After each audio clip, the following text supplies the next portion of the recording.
নমস্কার প্রিয় বন্ধুরা, আজকে তোমাদেরকে আমি রুই মাছের ঝোল, কাঁচা কলা পেঁপে দিয়ে ঝোল হবে। দেখো রুই মাছ ভাজা হয়ে গেছে, আর দেখো কাঁচা কলা পেঁপে দিয়ে ঝোল হবে।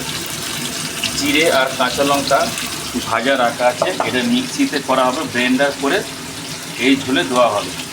এই ভিডিওটা কেউ স্কিপ করবে না, তোমরা দেখতে থাকো কত সুন্দর মাছের ঝোল হবে।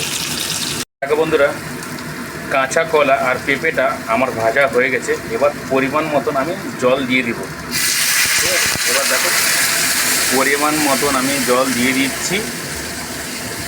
লাস্টে দেব কাঁচা লঙ্কা আর জিরে বেটে এই ঝোলে আমি দিয়ে দেবো।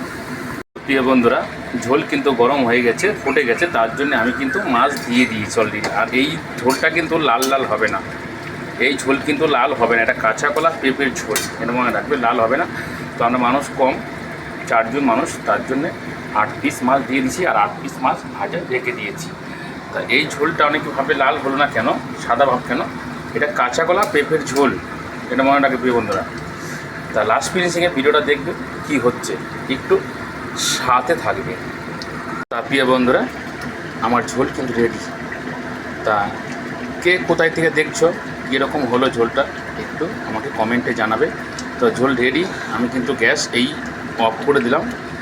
এবার কিন্তু আমি একটু কাঁচা সর্ষের তেল দিয়ে দেবো লাস্টে, একটু দেখে নাও, একটু কাঁচা সর্ষের তেল লাস্টে আমি দিয়ে দিলাম। তো তোমরা একটু কমেন্টে জানাবে। টাটা, বাই বাই, রাখছি।